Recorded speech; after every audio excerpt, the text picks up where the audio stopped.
भारत माता की जय। राम राम।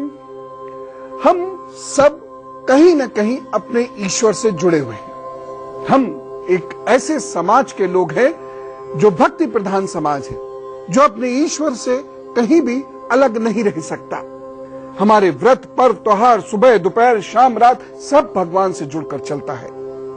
धर्म हमारे समाज की रीढ़ है, लेकिन क्या हम ये जानते हैं इस धर्म का प्रारंभ कब हुआ, इस संस्कृति का प्रारंभ कब हुआ, इस सृष्टि का प्रारंभ कब हुआ, हमारे शरीर में रोगों का प्रारंभ कब हुआ, जीवन में दुखों का प्रारंभ कब हुआ, जीवन में सुख कैसे आते हैं, हम जिन देवी देवता की पूजा करते हैं वह कौन है, वह कहां रहते हैं। ऐसे न जाने कितने प्रश्न हमारे दिमाग में गूंजते रहते हैं। लेकिन एक लंबा इतिहास है जो सृष्टि के प्रारंभ से प्रारंभ हुआ है और आज तक वह हमारे साथ है। और इस सारे इतिहास की बात मैं आपसे करूंगा इंडिया न्यूज के इस विशेष प्रोग्राम, अपनी तरह का ये इस टेलीविजन पर पहला प्रोग्राम है जिसका नाम भारत पर्व है। भारत पर्व में हम भारत के ज्ञान, विज्ञान, धर्म, संस्कृति, परंपरा, स्वास्थ्य परंपरा, योग, आयुर्वेद आदि जितनी भी बड़ी बड़ी उपलब्धियां हैं उनके वैज्ञानिक और तार्किक विवेचना आपके सामने प्रस्तुत करेंगे, जिससे आपको अपने धर्म के बारे में, संस्कृति के बारे में और इतिहास के बारे में जितने भी प्रश्न हैं, संशय हैं, वह सब समाप्त होते चले जाएंगे उन तार्किक और वैज्ञानिक उत्तरों को प्राप्त करके जो आपको कहीं नहीं मिलते। उन सभी प्रश्नों का न सिर्फ समाधान भारत पर्व में आपको मिलेगा, बल्कि सनातन संस्कृति और भारत की संपन्न परंपरा की सारी बातें आप शनय शनय जानते चले जाएंगे।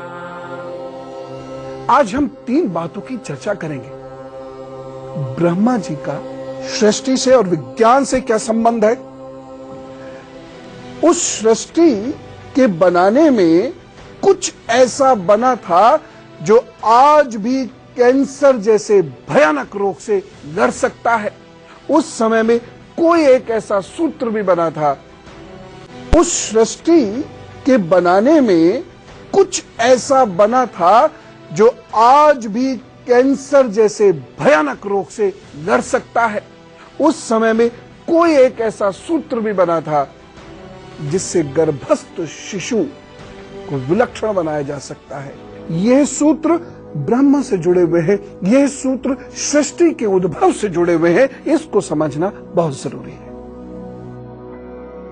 शुरू करते हैं सृष्टि की रचना से। एक समय ऐसा था, ये बिल्डिंग्स नहीं थी, ये पेड़ पौधे, ये जल, ये पर्वत नहीं थे। सृष्टि से पहले सत नहीं था, असत भी नहीं, अंतरिक्ष भी नहीं, आकाश भी नहीं था। ये सृष्टि ब्रह्मा जी का अंड कहलाती है, इसलिए इसका नाम है ब्रह्मांड। आप कभी इस सृष्टि को गौर से देखेंगे, खास तौर से सूर्य आदि ग्रहों को यदि आप बहुत ध्यान से देखेंगे तो वह अंडे की शक्ल में है। और यह ब्रह्मांड दूसरा अर्थ भी प्रस्तुत करता है। वह क्या? धीरे धीरे धीरे धीरे बढ़ता हुआ ये चला जा रहा है, चला जा रहा है। और यदि आप इसकी वैज्ञानिक परिभाषाओं पर जाते हैं या इसकी वैज्ञानिक विवेचना को सुनते हैं तो आपकी समझ में आएगा कि वह भी यही कह रहे हैं। अब मैं आपको बताता हूं, सृष्टि यानी हमारे ब्रह्मांड की रचना की आध्यात्मिक कथा क्या है, वो कथा जो हमारे पुराणों में है, और फिर मैं बताऊंगा उसका वैज्ञानिक आधार और वह प्रमाणित करके भी आपको दिखाऊंगा।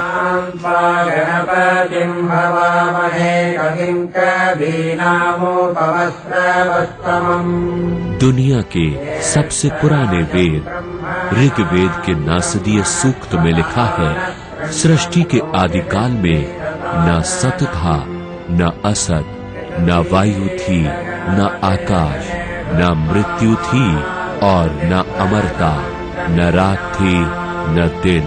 उस समय केवल एक वही था जो वायु रहित स्थिति में भी अपनी शक्ति से सांस ले रहा था। उसके अतिरिक्त कुछ नहीं था। ऋग्वेद में ये बात लगभग 5000 साल पहले कही गई है। ऋग्वेद की इस बात को विज्ञान भी मानता है। विज्ञान कहता है कि महाविस्फोट से हमारे ब्रह्मांड की उत्पत्ति हुई और लगभग 3 लाख वर्ष बाद सृष्टि का स्वरूप ऐसा हुआ जिस पर जीवन की कोई आशा जगे।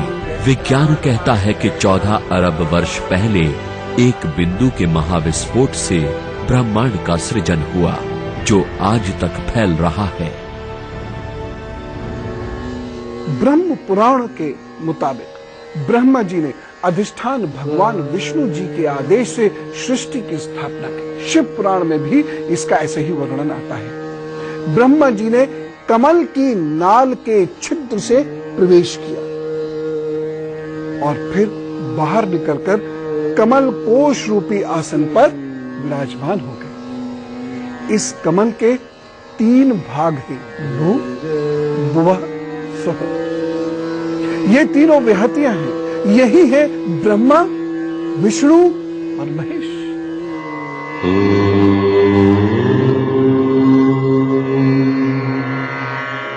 भू, भुवः और स्वाहा, इन 3 शब्दों का वेदों में बड़ा महत्व बताया गया है। अलग अलग अर्थों में पृथ्वी का आधार इन्हीं 3 शब्दों को बताया गया है। ऋग्वेद में भू अर्थात ब्रह्म, भुवः अर्थात विष्णु और स्वाहा यानी महेश बताया गया है। ब्रह्म पुराण में इन 3 शब्दों को ईश्वर, जीव और प्रकृति के संबंध के लिए इस्तेमाल किया गया है। विष्णु पुराण में ये 3 शब्द शरीर के तीनों हिस्सों को भी दिखाते हैं। भू मतलब स्थूल शरीर, भुवः यानी सूक्ष्म शरीर और स्वाहा यानी कारण शरीर। ये 3 अक्षर 3 लोकों के बारे में बताते हैं, पाताल लोक, भूलोक और स्वर्गलोक। ब्रह्मा, विष्णु, महेश और ये 3 लोक और इन्हीं से 24 अक्षरीय गायत्री का मंत्र पूर्ण होता है। इनके पहले ओम प्रणव अक्षर लगाकर ये तीनों जो अक्षर हैं, ये तीनों विहतियां जो हैं, यही वो बीज भी हैं जो हमारे शरीर के सेल्स को विकसित करती है। और इस पर दुनिया के अनेक हिस्सों में शोध भी हुए हैं कि गायत्री के मंत्र का नियमित रूप से जो लोग जप करते हैं उनके सेल्स रिजुविनेट होते चलते हैं, इसलिए वो कैंसर जैसे भयानक रोग से आज भी लड़ सकते हैं। और जिस वक्त आप गायत्री मंत्र का जप करते हैं और गहराई के साथ उसी के स्वर में, तो आपका मस्तिष्क विलक्षण होता है। आप क्या समझते हैं? क्रोध मस्तिष्क का रोग हो सकता है, आपकी जिद मस्तिष्क का रोग हो सकती है, लड़के लड़कियों में पति पत्नी में तालमेल ना बैठना मस्तिष्क का रोग हो सकता है, अति की कामुकता ये मस्तिष्क का रोग हो सकता है। तमाम रोग ये बड़ी तेजी से फैल रहे हैं। करो गायत्री। ओम भूर्भुवः स्वः। महर्षि दयानंद को इस रहस्य का पता था, इसीलिए उन्होंने इसका जप आवश्यक बताया। यदि आप नियमित रूप से गायत्री का जप करते हैं, नाद स्वर की उत्पत्ति करते हैं, यानी एक गहरा ओम, ये स्वर बड़े विलक्षण हैं, इनके बारे में मैं आपको सिखाऊंगा कभी। लेकिन फिलहाल यदि हम ऐसे कहते ओम भूर्भुवः स्वः, इस तरीके से गंभीर रूप से नाभि से आवाज लेकर यदि आप इस मंत्र का नियमित रूप से जप करते हैं सुबह और शाम, तो आपका मस्तिष्क विलक्षण होता है और शरीर भयानक रोगों से लड़ने के लिए तैयार रहता है। तत्सवितुर्वरेण्यं भर्गो देवस्य धीमहि धियो यो न प्रचोदयात्। गायत्री महामंत्र वेदों का एक महत्वपूर्ण मंत्र है, जिसकी महत्ता ओम के लगभग बराबर मानी जाती है। ये यजुर्वेद के मंत्र ओम भूर्भुवस्वः और ऋग्वेद के छंद 3.62.10 के तत् सवितुर्वरेण्यं भर्गो देवस्य धीमहि धियो यो नः प्रचोदयात् के मेल से बना है। इस मंत्र में सवित्र देव की उपासना है, इसीलिए इसे सावित्री भी कहा जाता है। ऐसा माना जाता है कि इस मंत्र के उच्चारण और इसे समझने से ईश्वर की प्राप्ति होती है। गायत्री एक छंद भी है, जो ऋग्वेद के 7 प्रसिद्ध छंदों में एक है। जब गायत्री के रूप में जीवन की प्रतीकात्मक व्याख्या होने लगी, तब गायत्री छंद की बढ़ती हुई महत्ता के अनुरूप विशेष मंत्र की रचना हुई, जो इस प्रकार है। ओम भूर्भुवस्वः तत्सर्वितुर्वरेण्यं भर्गो देवस्य धीमहि धियो यो नः प्रचोदयात्। एक और बड़ी विलक्षण बात, यदि गर्भावस्था के दौरान स्त्री गायत्री का मानसिक जप करती रहे तो उसकी संतान विलक्षण उत्पन्न होगी, क्योंकि शरीर तो एक खोल है जिसमें एक आत्मा आती है और वह उसमें निवास करना प्रारंभ करती है। उन क्षणों में या उन क्षणों के बाद के महीनों में यदि ये तीनों विहतियों का निरंतर जप होता रहे, ओम भूर्भुवः स्वः तत्सवितुर्वरेण्यं भर्गो देवस्य धीमहि धियो यो नः प्रचोदयात्, इसका नियमित रूप से जप चलता रहे, तो वह आत्मा वह शरीर दोनों विलक्षणता को प्राप्त करते चले जाते हैं। वह अपनी उच्चतम स्थितियों में जाना शुरू हो जाते हैं। ब्रह्म पुराण, शिव पुराण, वेद, इसके अनुसार सृष्टि की रचना ब्रह्मा जी से हो रही है। ब्रह्मा जी के शिरोमंडल से ज्ञान, ऋषि और मां सरस्वती का प्राकट्य हो रहा है, और उनके शरीर के बाकी अंगों से ये वनस्पति, ये समुद्र जल इत्यादि, इन सब की उत्पत्ति होती है। लेकिन जब ये सृष्टि हो रही थी, तब जगत में अंधेरा था, अंधेरे का वास था, तम का वास था। ब्रह्म के शरीर से एक तेज पुंज बिंदु का उदय हुआ, छोटा सा बिंदु, इसका उदय हुआ, जो धीरे धीरे धीरे धीरे फैलता गया। उसमें अग्नि का तेज था। वह तेजमयी अग्नि पिंड ही सूर्य कहलाया। यह दिन था चैत्र मास की प्रतिपदा का और शुक्ल पक्ष था।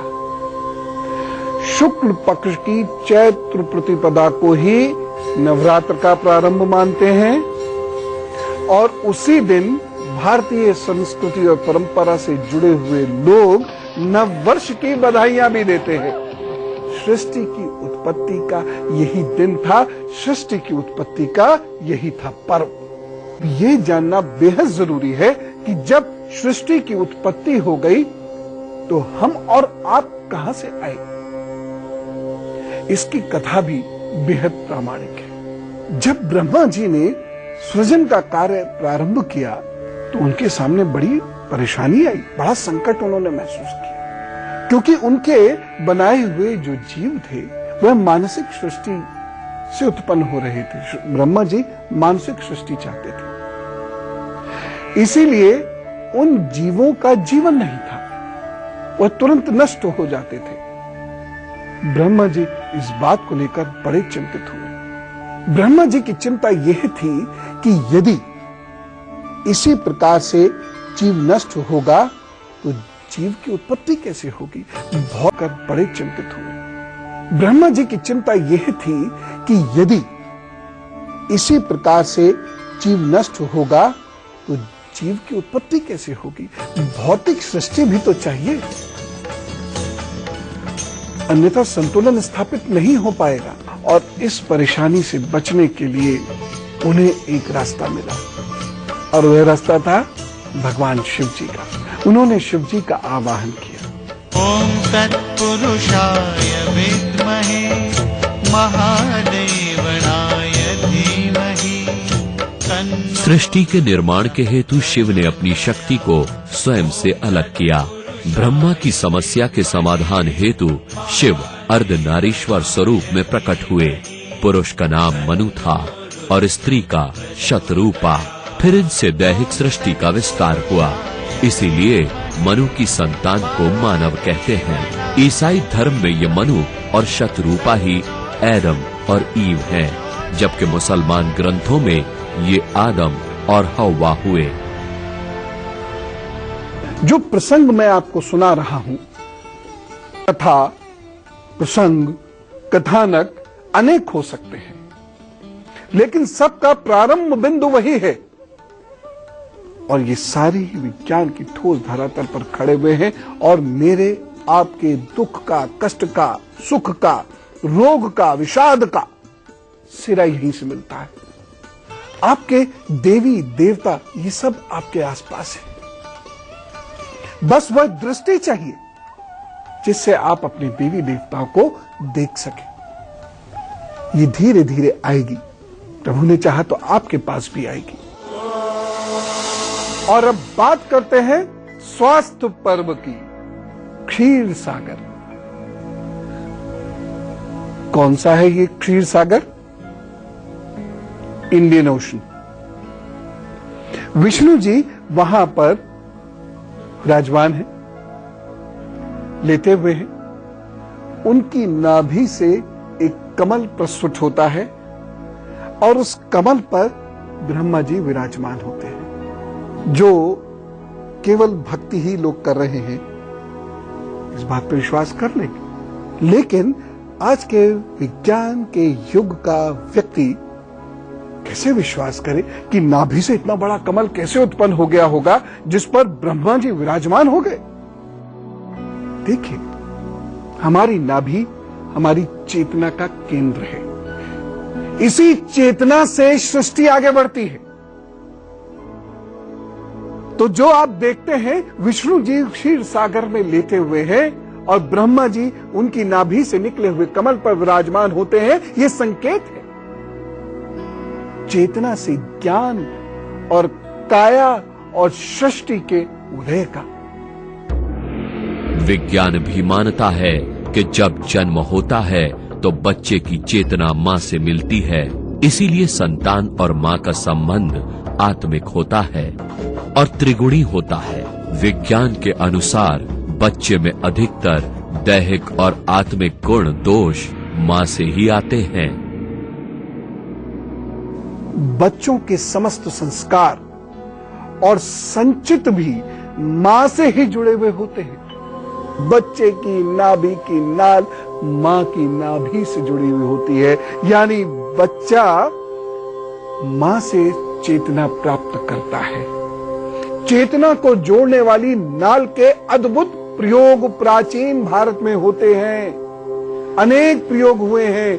आधुनिक विज्ञान में इसे ही स्टेम थेरेपी नाम से प्रयोग में लाया जा रहा है। इसी नाभि के अद्भुत प्रयोग हमारे वेद में निहित है, जिनके बारे में मैं आपको समय आने पर बताऊंगा। इसीलिए मां को बच्चे के अंदर तक की बात का पता लग जाता है। एक अजीब सा विचार आता है, जिसे हम इंट्यूशन कहते हैं। मेरे बच्चे के साथ ये अच्छा होने वाला, ये बुरा हो सकता है।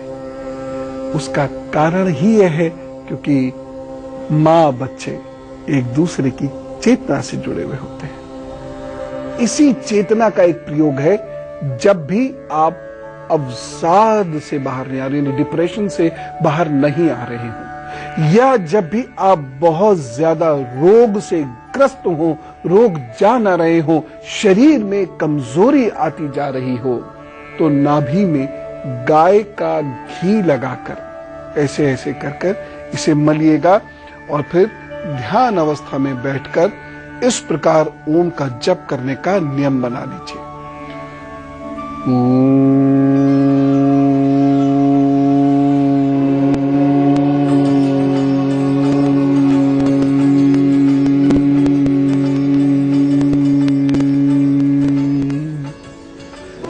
गहरी आवाज आ उ मा, इससे मिलकर ओम बनता है। तीनों बराबर।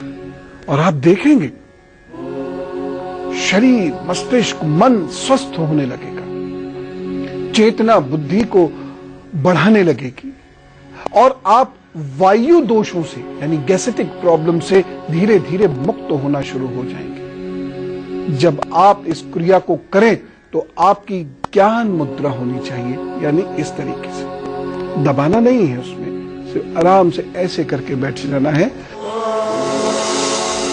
तो हमने वह बिंदु पकड़ लिया। अब धीरे धीरे रहस्यों से पर्दा उठता जाएगा और फिर आप गर्व करेंगे अपने भारत के ऊपर, भारत की वैज्ञानिकता को जानकर, अपने देवी देवताओं को पहचानकर, और फिर रोग दोष कुछ आपके जीवन में नहीं रहेगा। इन सब विषयों पर आप चर्चा कीजिए, चिंतन कीजिए, मनन कीजिए, प्रश्न कीजिए। प्रयत्न करूंगा आपके प्रश्नों का उत्तर देने का। राम राम, जय हिंद।